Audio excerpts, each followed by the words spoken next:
ladies and gentlemen, Aaron Charner here for Chal Sports, and welcome to this EFL match review. Obviously, Doncaster Rovers playing yesterday. Didn't film the review yesterday night because I was shattered after coming back from Blackpool. About 4 hours worth of travelling, four and a half hours worth of travelling. Staying in Preston for like half an hour waiting for my next train. It was mental. So I was so tired, I didn't want to film a review last night. I wanted to wait until today. Also watched the match over again on the replay and I followed just to, reaffirm my position on a couple of mistakes for goals. But, yeah, after spending, about 24 hours watching the match again, writing down some details, etc. I was watching the game when, I was on the way back from Blackpool and, when the goals just start to go in, it was just... Oh, it's Saturday, and you know what that means. If you're an AEW fan, you'll know what that means. 4-0. 4-bloody-0. It's gone beyond staying up now. It's just Bill for League 2. I generally think that has been... don't get me wrong, the business in January was good. But the signings again, some of them, not all of them, some of them are just not paying off. Some of them haven't been good enough at the moment. And it could be down to match fitness, could be down to game time, could be down to lots of different things. But somehow, some way, they're just not good enough, some of these signings. I'm not going to name names. There's only a couple that stand out. Only a couple. Probably only one.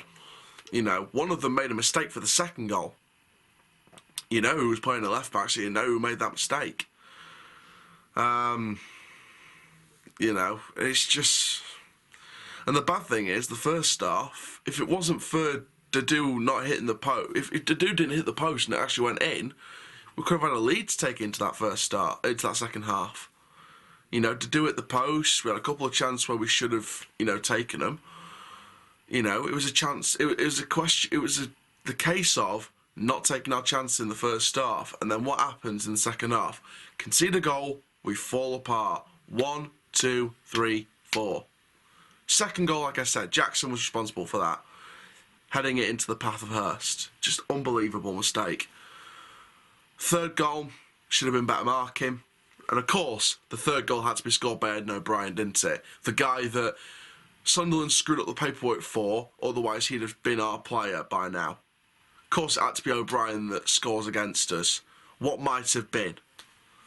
And then the fourth goal, Sean Raggett just rises above everyone and heads it in. The first goal from Hackett-Fairchild, again, better marking needed. Just... I felt sorry for the people that were actually at Fratton Park. So sorry for those fans, because once again we weren't good enough in the second half.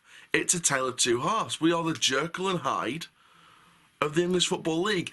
And now what? Now what? It's what? We've conceded what, 62, 63 goals this season? 63? 63 goals! This time last year we were second. Second in the bloody league. And now 12 months later, we're bottom, conceding 63 goals. It's just not good enough. The recruitment in the summer was not good enough. The recruitment in January had us all feeling a bit of hope. But some of those signings haven't come off at the moment, and they've been poor for some of those games. Not all the signings, some of them. Serious questions needed to be asked. Gary McSheffrey, I love his enthusiasm. But in some of the interviews recently, when we've lost, sometimes he just sounds as deflated as us every week. He's starting to sound more and more deflated and doesn't know what to do. And you have to question half-time team talks. It might not be on the manager sometimes, it'll be on the players as well. But you have to question what happens during the break at half-time. What is being said Or are the players actually listening to what Gary's saying at half-time? Because if they're not, then the players need to go. If Gary McSheffrey's team talks aren't getting through to the players and they're not listening, the players need to go. If Gary's not delivering the right team talks, then if we start badly next season, which is going to be in League 2, the manager will need to go. It's pure and simple. I've said it in previous defeats last couple of weeks. If Gary McSheffrey was manager from the start of this season and we were where we are now, any other club would have sacked him 6 months ago. Would have sacked him. And that's nothing against Gary, it's a results business. Look at Gillingham. They were in just as bad position as we are, and now they're, what, 3 points from safety? With Neil Harris, a proven manager. Walsall could be getting Michael Flynn, someone who was in the bookies for us when Mullins got sacked. It's just ridiculous. Look at all the managers in the Football League right now. Lincoln, who we're facing on Tuesday, have got Michael Appleton, who for me is a proper old school manager. Portsmouth, who battered us yesterday, have got Danny Cowley, who did wonders with Lincoln, who did wonders with Braintree Town before that. Got unlucky at Huddersfield, just kept him up. Sunderland have got Alex Neil. Alex Neil's a championship manager. Don't anybody tell me different. He might not have had a great record recently, but Alex Neil's a championship manager at best. For League One, that's a coup. That's a coup for Alex Neil. Grant McCann is available.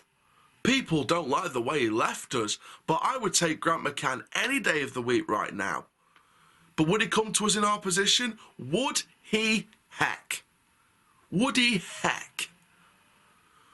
If Darren Moore got sacked by Sheffield Wednesday, like some Sheffield Wednesday fans have been asking for weeks, would Darren Moore come back to us in this state? Would he? Heck. Because the club has declined. The club has declined. And we're not attracting those kind of managers anymore. If we don't bounce back up straight away, we're not going to be an attractive club anymore. And we're going to fall further and further and further. And fans might as well get out their calendars and try and count down the days until we hit the Vanarama National League. Because that, unfortunately, if we don't stop this rapid decline over the last 12, 18 months, is where we're heading. We could be heading for non-league football in a few years if we don't buck up our ideas. And that falls down to recruitment, it falls down to the board, it falls down to the players, it falls down to the manager. All of them buck up their ideas, otherwise we're playing Wealdstone and Solihull Moors in a couple of years' time. Because that is where we're heading. It feels like Chesterfield back-to-back relegations could be coming, unless we don't buck up our ideas now. Show some ambition. Put bums back in seats. Get the community back into this football club and money back through those turnstiles. Because money is fading fast.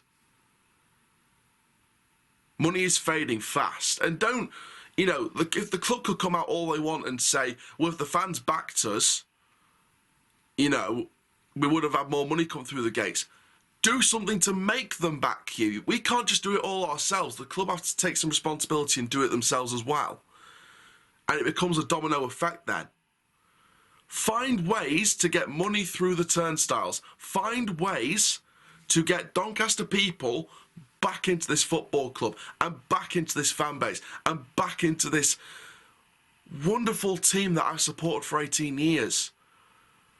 I've read through all the stats and the previous history of the 1997-98 Richardson era team, the last Richardson year, when we fell out the Football League, the on-pitch funeral,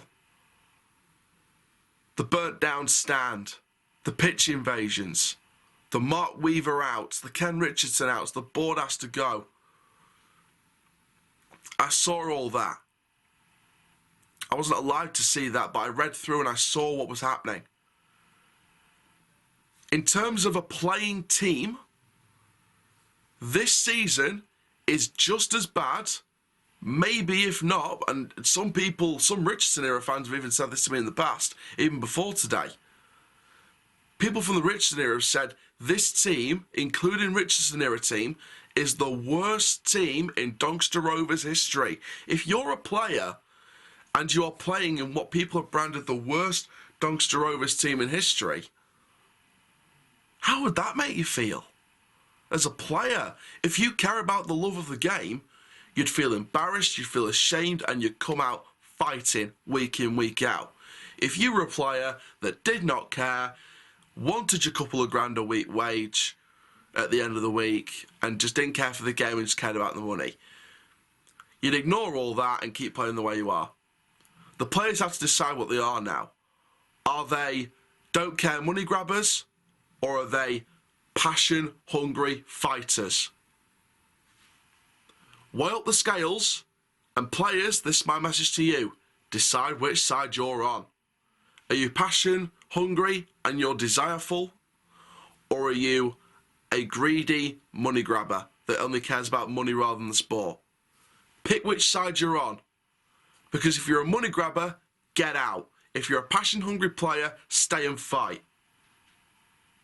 We've got Lincoln on Tuesday, and then we've got the derby. Sheffield Wednesday on the Saturday. I don't want to see any 4-0 against Sheffield Wednesday. I don't want to see 4-0 against John Marquise and Lincoln City. Because if I see constant 4-0 defeats in these next two games, at the maximum, if we see 2 or 3-0 and no fight, no desire again on Tuesday or Saturday or both, then we ain't staying up. We're not staying up anyway, in my opinion. But that'll just reaffirm my point.